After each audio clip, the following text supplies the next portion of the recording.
Halo sahabat Raas TV 2, bagaimana kabar Anda? Semoga sehat selalu, panjang umur, dan dilancarkan rezekinya. Amin.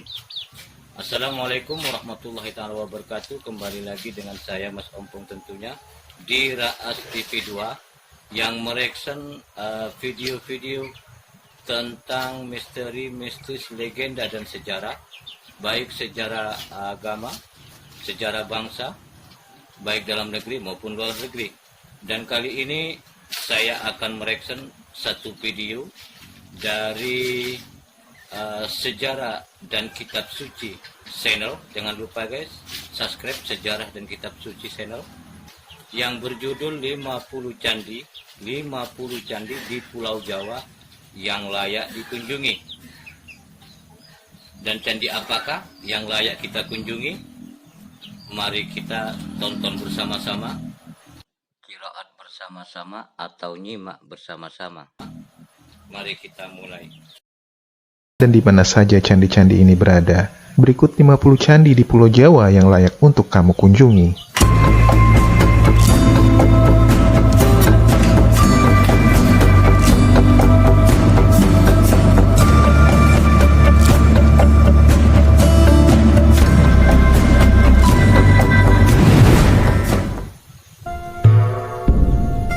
Pertama adalah Kompleks Candi Batu Jaya di Kerawang, yang hanya berjarak 74 km dari Jakarta. Kompleks Candi Buddha ini dibangun pada abad ke-5 Masehi pada masa pemerintahan Kerajaan Tarumanegara. Dari Kerawang kita menuju Garut, tepatnya di Desa Leles, di mana terdapat Candi Cangkuang, yang berada di sebuah pulau kecil di tengah danau. Dari arsitekturnya, candi ini dibangun pada abad ke-8 Masehi. Usai Jawa Barat, kita menuju Jawa Tengah, di mana kita akan menemukan dua kelompok candi di dua wilayah berbeda, yakni pegunungan dan lembah Sungai Progo serta Sungai Opak. Tujuan pertama kita adalah Temanggung, di mana kita akan menemukan candi Pringapus yang dibangun pada 850 Masehi pada masa dinasti Syailendra dan merupakan replika Mahameru, tempat tinggal dewata dalam agama Hindu. Dari Temanggung kita menuju dataran tinggi Dieng di Banjarnegara, di mana kita bisa temukan kompleks percandian Hindu yang dibangun pada abad ke-8. Candi-candi di Dieng meliputi Candi Bima, Candi Gatot Kaca,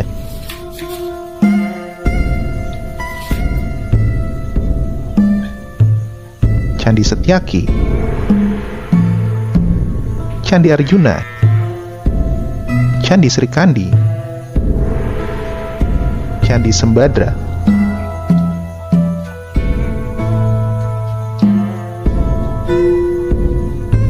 dan terakhir Candi Dwarawati.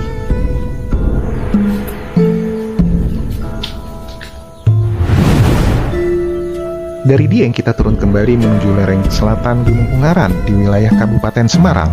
Di sana kita menemukan kompleks pecandian Hindu Gedung Songo yang dibangun pada abad ke-8 Masehi.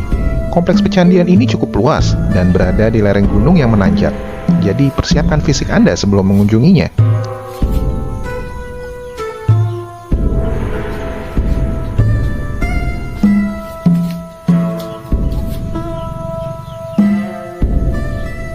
Usai Gedong Songo, kita ke timur ke arah tol Trans Jawa, tepatnya di Desa Ngempon, di mana kita temukan kompleks candi Hindu yang dibangun pada abad ke-8 pula. Jauh ke selatan melewati Salatiga, kita akan menemukan sebuah candi mungil yang terletak 500 meter dari Jalan Raya Semarang Solo. Usai berkeliling di Kabupaten Semarang, kita menuju Magelang. Destinasi pertama adalah Candi Selo Griyo yang terletak di Bukit Giyanti, sisi timur Gunung Sumbing. Dari sana kita bergerak ke selatan di lembah Sungai Progo, di mana kita menemukan gugusan Candi Buddha yang melintang dari barat ke timur, dimulai dari Candi Borobudur.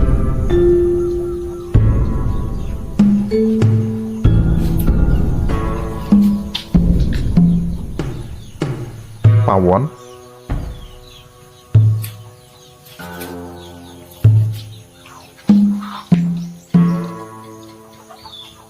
Mendut,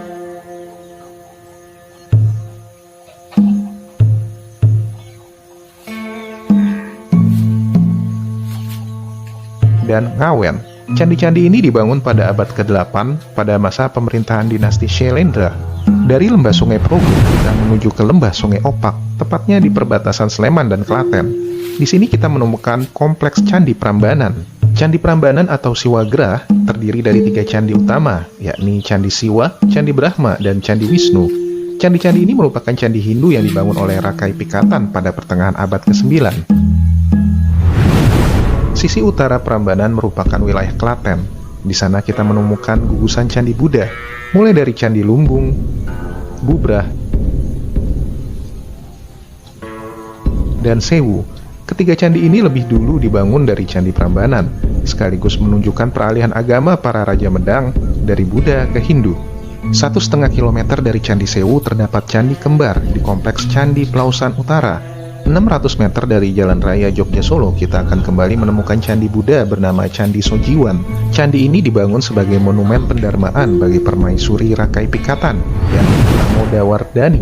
1,5 kilometer ke arah selatan kita menemukan kompleks Ratu Boko yang berada di wilayah perbukitan Sleman. Belum diketahui fungsi dari kompleks ini, kemungkinan besar adalah benteng atau keraton kerajaan Medang.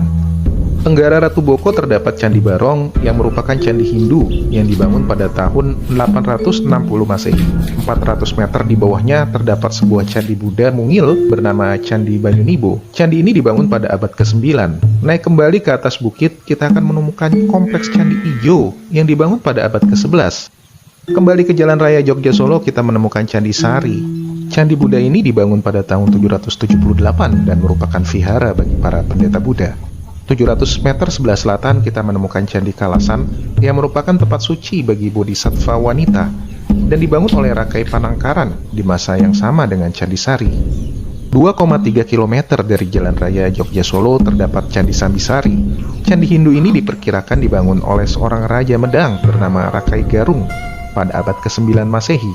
Di sisi timur Stadion Maguwoharjo terdapat sebuah candi Hindu bernama Candi Gebang. Kembali ke arah Kalasan, kita menemukan Candi Kedulan yang dibangun pada tahun 869. Candi ini merupakan candi Hindu yang ikut terkubur saat erupsi Gunung Merapi pada tahun 1006 Masehi. Dari Kedulan kita menuju ke Klaten, di mana kita akan menemukan sebuah candi Hindu yang dibangun pada abad ke-10, yaitu Candi Merak. Dari Klaten kita menuju Karanganyar, di mana terdapat 2 candi yang berdiri di sisi sebelah barat kaki Gunung Lawu. Candi pertama yakni Candi Suku dianggap kontroversial karena memiliki relief bergambar vulgar. 5 km sebelah utara Candi Suku terdapat kompleks Candi Ceto. Candi ini dibangun pada abad ke-15 pada masa Majapahit. Dari Jawa Tengah kita menuju Jawa Timur, di mana kita akan menemukan 95% candi yang didirikan di sana berada di sepanjang daerah aliran Sungai Brantas, dari Malang, Blitar, Kediri, Mojokerto hingga Sidoarjo. Kota pertama yang kita singgahi adalah Nganjuk, di mana terdapat Candi Ngetos yang dibangun pada abad ke-15. Sekitar 3 km dari kota Pare, kita menemukan Candi Surawana yang dibangun pada masa pemerintahan Hayam Wuruk pada abad ke-14.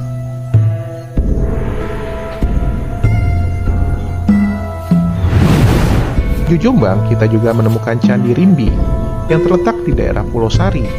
Sebagaimana Surawana, candi ini juga bercorak Hindu dan dibangun pada masa Majapahit. 12 km ke arah timur laut, kita memasuki kompleks Istana Majapahit dengan Candi Bajang Ratu sebagai gapura selatan. 800 meter dari sana kita menemukan Candi Tikus yang merupakan pertirtaan yang dibangun pada era Majapahit abad ke-14. 5 km ke utara terdapat Candi Brahu yang bercirikan Buddha. Beberapa ada yang berpendapat bila candi ini merupakan krematorium jenazah Raja-Raja Majapahit. 2 km arah timur terdapat Candi Uringin Lawang yang merupakan sebuah gapura yang juga dibangun pada masa Majapahit.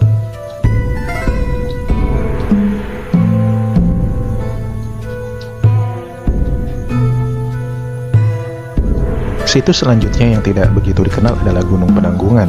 Di gunung setinggi 1653 meter ini ditemukan banyak peninggalan sejarah, berupa candi-candi kecil yang terdapat di lereng gunung hingga puncak bagian barat dan utara.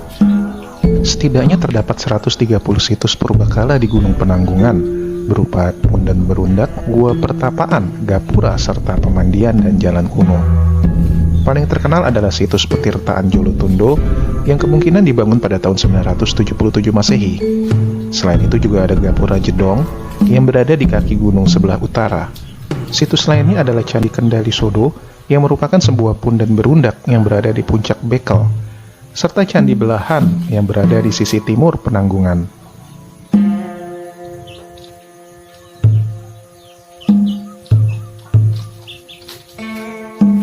Dari Mojokerto kita menuju Prigen, Pasuruan, di mana terdapat Candi Hindu-Buddha peninggalan Kerajaan Singosari, yakni Candi Jawi.